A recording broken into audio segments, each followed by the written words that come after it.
warahmatullahi wabarakatuh. Saya Nasyatul Aisyah dengan 3 digit NIM terakhir 138 sebagai perwakilan dari kelompok 4 yang akan menjelaskan materi terkait membran dan transport sel yang sebelumnya telah diajarkan oleh Profesor Dr. Mahanani Tri Asri MSI untuk memenuhi tugas mata kuliah biologi sel dan molekuler yang saat ini diampu oleh Bapak Muhammad Ihsan, SSI MPD MM.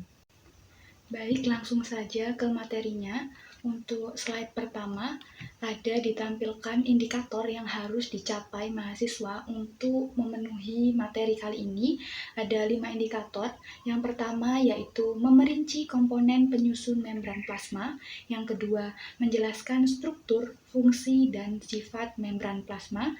Yang ketiga, membandingkan model-model membran plasma. Yang keempat, menjelaskan fungsi dan macam transport membran. Dan yang terakhir ada menjelaskan mekanisme transport membran, sehingga didapatkan kemampuan akhir yakni mahasiswa mampu memahami struktur dan fungsi membran plasma serta mekanisme transport membran. Baik, yang pertama ada struktur dan fungsi membran. Membran sendiri memiliki 3 fungsi utama, yaitu yang pertama sebagai kompartmentasi organel dan enzim, yang kedua sebagai peraturan transportasi, dan yang ketiga sebagai pendeteksi dan transmisi sinyal di dalam dan antar sel.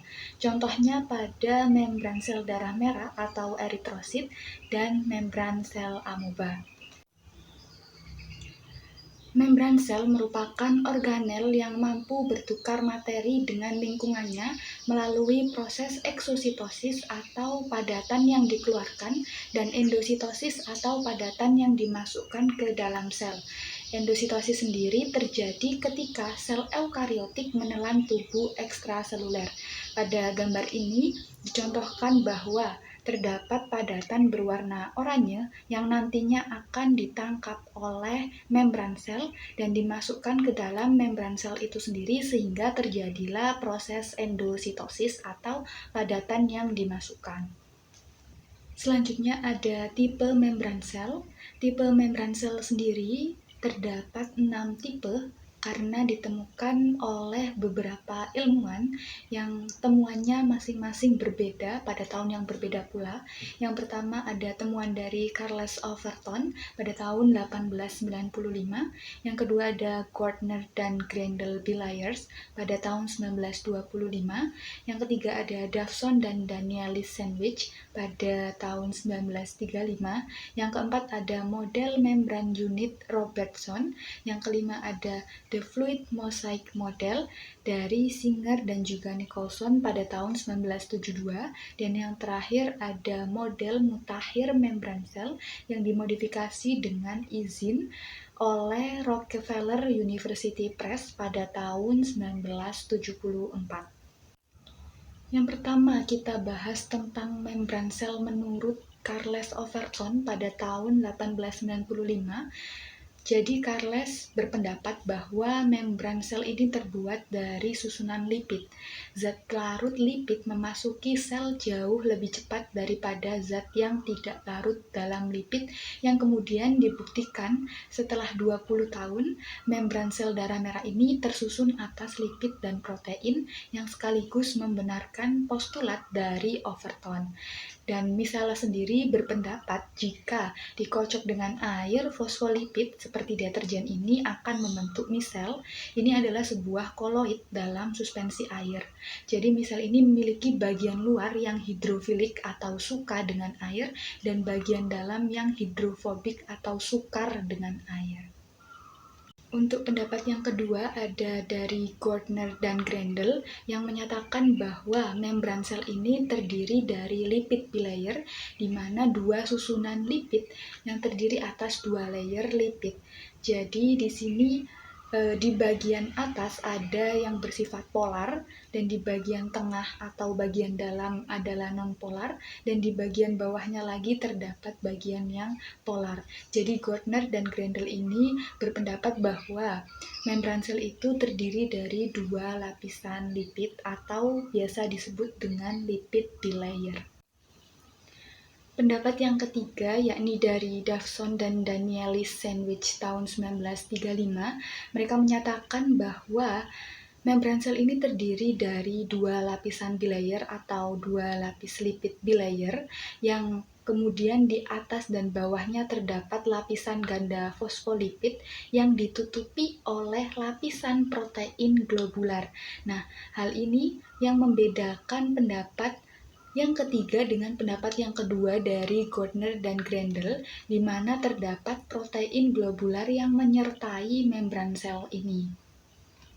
Penjelasan lebih lanjut dari model yang disampaikan oleh Dawson Danieli, yaitu membran sel terdiri dari lipid bilayer yang dilapisi oleh butiran protein, satu lapis menghadap bagian dalam sel, sedangkan lapis yang lain menghadap ke arah lingkungan, di mana lapisan membran rangkap lipida ini ditutupi oleh protein yang berupa lembaran-lembaran atau extended, atau biasa disebut sebagai protein globular, sehingga tersusun lapisan protein lipid. Juga terdapat pori untuk melewati atau melewatkan bahan-bahan tertentu antara sel dengan lingkungannya.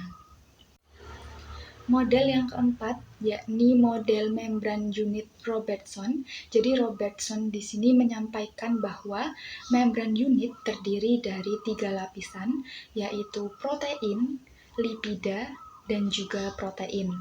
Terdiri atas suatu lembaran lipida bimolekul yang terdapat di antara dua lapisan protein yang terorganisasi dalam bentuk lembaran yang terlipat-lipat.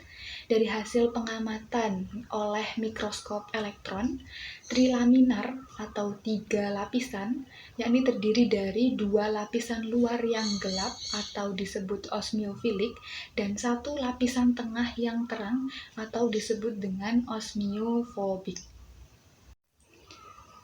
Lalu yang kelima ada The Fluid Mosaic Model oleh Singer dan juga Nicholson pada tahun 1972, di mana model mosaik ini diyakini hingga saat ini merupakan bentuk dari membran sel itu sendiri, yaitu di mana model mosaik cairan ini berdasarkan pengamatan mikroskop elektron dan analisis kimia perkembangan struktur protein. Proteinnya dibedakan atas protein periferal atau ekstrinsik, yakni dapat larut dalam air. 20-30% dari protein membran melekat pada permukaan polar lipida, mempunyai ujung hidrofilik atau suka dengan air. Selanjutnya ada protein integral atau intrinsik. 70-80% dari protein membran mempunyai ujung hidrofobik atau takut atau sukar dengan air, sehingga menembus lipida bimolekul dengan merentang di seluruh membran. Jadi, mosaik model oleh Singer-Nicholson ini terdiri dari 3 fungsi, di mana membran itu berfungsi sebagai proteksi atau protection, sebagai transportation, dan juga communication. Di dalam membran ini juga terdapat fosfolipid tentunya, protein, karbohidrat yang berupa gula, dan juga kolesterol. Selanjutnya yaitu fungsi dari protein membran. Yang pertama yaitu menyerap nutrisi sebagai reseptor spesifik untuk hormon, serta untuk mengkonversi energi selama respirasi dan fotosintesis. Protein membran sendiri terdiri dari protein periferal, integral protein, dan juga glikoprotein. Tipe membran yang terakhir yakni dikemukakan oleh Rockefeller University Press pada tahun 1974, yakni model mutakhir membran sel, di mana perkembangan utamanya ditemukan rantai-rantai karbohidrat, yaitu pada lapisan glycocalyx, serta protein terikat dengan rantai gula atau biasa disebut dengan glikoprotein, juga lemak yang biasa disebut dengan glikolipid. Gambar dari membran sel itu sendiri tersaji dalam PPT ini, di mana terdapat integral protein, oligosakarida, glikoprotein, glikolipid, periferal protein, dan juga integral protein. Selanjutnya akan dibahas mengenai transport sel, yaitu difusi. Difusi sendiri merupakan gerakan molekul dari konsentrasi yang lebih tinggi ke konsentrasi yang lebih rendah, yaitu penurunan gradien konsentrasi sampai mencapai keseimbangan. Difusi sendiri merupakan proses fisik yang dapat diamati dengan beberapa tipe molekul. Biasanya pada larutan yang terlarut atau solut biasanya berbentuk padat, dan pada pelarut atau solvent biasanya berbentuk cair. Selanjutnya ada osmosis. Osmosis sendiri merupakan gerakan air yang melintasi membran yang permeabilitasnya itu berbeda disebabkan karena perbedaan konsentrasi sehingga dinamakan osmosis. Osmosis sendiri ada yang namanya tekanan osmotik, yaitu kekuatan yang disebabkan air yang bergerak pada semua arah. Dapat dilihat juga pada gambar ada hypotonic solution dan juga hypertonic solution, di mana hypo merupakan konsentrasi yang lebih rendah dibandingkan dengan hyper. Selanjutnya ada tonisitas, yaitu yang terdiri dari larutan isotonik, hipotonik, dan juga hipertonik. Pada larutan isotonik tidak ada penambahan maupun pengurangan air. Jadi di laboratorium sel-sel normal ditempatkan dalam larutan isotonik yang presentase terlarut dan konsentrasi air dari keduanya, yaitu di dalam dan di luar sel adalah seimbang dan juga tidak ada penambahan air atau kehilangan air. Jadi pada larutan isotonik itu keadaannya seimbang, normal, dan tidak ada perbedaan suhu yang signifikan maupun yang lebih rendah ataupun lebih tinggi. Selanjutnya adalah larutan hipotonik, yakni ketika air memasuki sel. Larutan yang menyebabkan sel menjadi menggelembung atau tetap penuh disebabkan oleh masuknya air, sehingga dikatakan hipo atau masuk. Jika sel ditempatkan dalam larutan yang hipotonik, air akan memasuki sel sehingga gerakan air dari luar sel akan masuk ke dalam sel. Penggelembungan sel ini disebabkan karena tekanan turgor. Ketika sel tanaman ditempatkan dalam larutan hipotonik, pembesaran sitoplasma akan terjadi karena vakuola pusat membesar dengan bertambahnya air dan membran plasma mendorong melawan dinding sel yang kaku. Sel tumbuhan tidak pecah karena dinding sel tidak memberi jalan, sehingga tekanan turgor ini pada sel sangat penting untuk menjaga posisi tegak dari tumbuhan itu sendiri. Selanjutnya yaitu larutan hipertonik, di mana air akan keluar dari sel. Larutan yang menyebabkan sel berkerut disebabkan karena kehilangan air atau disebut hipertonik. Jika sel ditempatkan dalam larutan yang hipertonik ini, air akan meninggalkan sel, gerakan air akan dari dalam menuju ke luar sel. Ketika sel tanaman ditempatkan dalam larutan yang hipertonik, membran plasma ini akan tertarik keluar dari dinding sel seperti pada vakuola pusat yang besar telah kehilangan air, yakni pada peristiwa plasmolisis. Selanjutnya yakni akan dibahas mengenai transport dengan protein pembawa, di mana protein pembawa ini memiliki ciri yang spesifik, masing-masing dapat dikombinasi dengan tipe molekul tertentu, kemudian akan ditransportasikan langsung ke membran.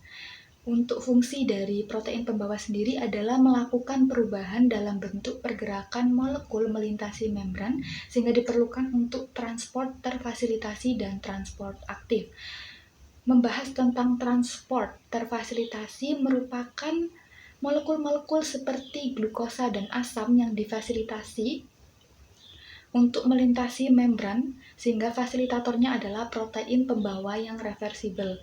Model ini memperlihatkan bahwa setelah pembawa membantu gerakan molekul ke sisi membran, ini akan bebas membantu lewatnya molekul lain yang serupa. Untuk mekanisme dari transport terfasilitasi sendiri, yang pertama yaitu protein pembawa merubah bentuk molekulnya disesuaikan dengan molekul yang dibawa. Jadi misalkan protein yang dibawa ini bentuknya bulat, maka akan disesuaikan berbentuk bulat juga. Untuk yang kedua ada setelah glukosa diikat, glukosa akan diantar ke sitoplasma. Kemudian tahap yang ketiga ada setelah glukosa dilepaskan ke dalam sitoplasma, pembawa kembali menyesuaikan pembentuknya sehingga ia dapat terikat dengan glukosa yang lain. Transport aktif. Saat transport aktif, ion-ion atau molekul-molekul bergerak menembus membran, mengakumulasikan baik ke sisi dalam maupun luar sel. Substansi ini bergerak ke daerah yang konsentrasinya lebih tinggi, sebenarnya berlawanan dengan proses difusi. Kira-kira lebih dari 40% suplai energi dari sel-sel digunakan untuk transport aktif melintasi membran sel. Jadi keduanya protein pembawa, yaitu protein yang pengeluaran energinya diperlukan untuk transport molekul sebagai pelawan gradien konsentrasi. Lalu selanjutnya, apa sih fungsi dari energi pada transport aktif ini? Yang pertama yaitu mengubah bentuk protein pompa dan menyimpan substansi pada sisi lain dari membran. Yang kedua, untuk menggerakkan substansi melawan gradien konsentrasi. Contohnya, pada sel-sel ginjal yang mempunyai banyak mitokondria di dekat membran untuk menyuplai energi. Protein yang terlibat dalam transport aktif ini biasanya dinamakan protein pompa. Contohnya yaitu pompa NAK atau natrium kalium. Pada gambar juga ditampilkan bagaimana proses dari transport aktif itu sendiri. Nah, pada slide ini juga dipaparkan proses bagaimana transport aktif pada sukrosa, yaitu pada high proton konsentrasi atau konsentrasi proton yang tinggi itu masuk dari luar menuju ke dalam sel. Jadi proton yang semulanya tinggi atau high menjadi low proton. Berbanding terbalik dengan konsentrasi dari sukrosa, yakni yang di dalam sel itu konsentrasinya tinggi, sedangkan di luar sel konsentrasinya rendah. Di sini juga dipaparkan bagaimana proses dari transport aktif sukrosa ini. Rangkuman dari perbandingan transport pasif dan transport aktif, simpelnya, secara sederhananya, transport pasif tidak memerlukan energi dalam transportnya, sedangkan transport aktif memerlukan energi yang menyertainya. Untuk selanjutnya akan dibahas mengenai eksositosis dan juga endositosis. Yang pertama yaitu ada endositosis, di mana sel mengambil substansi dengan pembentukan vesikel, yakni membran plasma mengalami invaginasi dan melingkupi substansi membentuk vesikel intraseluler, di mana makromolekul di sini masuk atau keluar sel melalui vesikel agar tidak tercampur dengan sitoplasma. Pembentukan vesikel sendiri memerlukan energi. Dari eksositosis dan endositosis adalah bentuk dari transport aktif. Endositosis sendiri terdiri dari dua proses, yakni fagositosis dan juga pinositosis. Fagositosis merupakan ketika material besar diambil oleh endositosis, seperti partikel makanan atau sel-sel lainnya. Itu umumnya pada organisme uniseluler seperti amoeba. Sedangkan pinositosis terjadi ketika pembentukan vesikel mengelilingi cairan atau mengelilingi partikel-partikel yang sangat kecil. Pada gambar disajikan bagaimana proses dari endositosis itu sendiri, yakni partikel makanan akan masuk ke dalam sel, kemudian ditangkap oleh vesikel yang kemudian dipecah menjadi partikel-partikel yang lebih kecil. Selanjutnya partikel yang lebih kecil ini akan diserap oleh tubuh dan yang tidak penting atau sisanya akan dikeluarkan lagi ke lingkungan. Selanjutnya yaitu eksositosis. Saat eksositosis, vesikel berfusi dengan membran plasma seperti terjadinya sekresi, biasanya si vesikel ini dihasilkan oleh badan Golgi dan mengandung protein, sehingga selama eksositosis, membran vesikel menjadi bagian dari membran plasma dengan cara menjadi panjang. Eksositosis ini terjadi secara otomatis selama pertumbuhan sel, maka protein dilepaskan dari vesikel yang mengikat permukaan sel atau menjadi tergabung dalam matriks ekstraseluler. Beberapa berdifusi ke dalam cairan jaringan yang memberi makanan atau sinyal sel-sel yang lainnya. Selanjutnya, media reseptor dari endositosis adalah bentuk pinositosis yang cukup spesifik karena ia menggunakan protein reseptor dibentuk melalui molekul spesifik seperti vitamin, hormon peptida, atau lipoprotein yang dapat mengikatnya.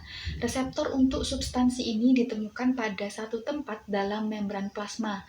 Tempat ini dinamakan coated pit karena di situ ada lapisan protein khusus dalam cytoplasmic site of pit. Sekali terbentuk, vesikel akan tidak diselubungi dan dapat berfusi dengan lisosom atau kosong. Vesikel dapat menggunakan kembali reseptor untuk membran plasma. Pada tabel ini disajikan secara ringkas jenis dari transport sel itu sendiri, yakni pasif dan juga aktif, di mana jenis transport pasif ini terdiri dari dua, yaitu difusi dan transport terfasilitasi, sedangkan pada jenis transport aktif ada transport aktif, eksositosis, dan juga endositosis. Untuk difusi pada transport pasif sendiri, arahnya lebih ke konsentrasi lebih rendah, syaratnya gradien konsentrasi, dan contohnya molekul yang dapat larut dalam lemak, air, dan juga gas. Untuk transport terfasilitasi, arah konsentrasinya juga lebih rendah dengan persyaratan saluran-saluran atau pembawa dan gradien konsentrasi, contohnya yaitu beberapa gula dan asam-asam amino. Selanjutnya ada transport aktif, di mana arahnya ke konsentrasi yang lebih tinggi dengan persyaratan pembawa dan juga ATP, contohnya gula, asam amino, dan ion-ion. Untuk eksositosis sendiri, arahnya keluar. Untuk syaratnya, vesikel berfusi dengan membran plasma, contohnya yaitu makromolekul. Dan yang terakhir ada endositosis, ke arah dalam, dengan persyaratan pembentukan vesikel, contohnya juga makromolekul. Mungkin cukup sekian penjelasan materi tentang membran dan transport sel. Kurang lebihnya mohon maaf. Wassalamualaikum warahmatullahi wabarakatuh.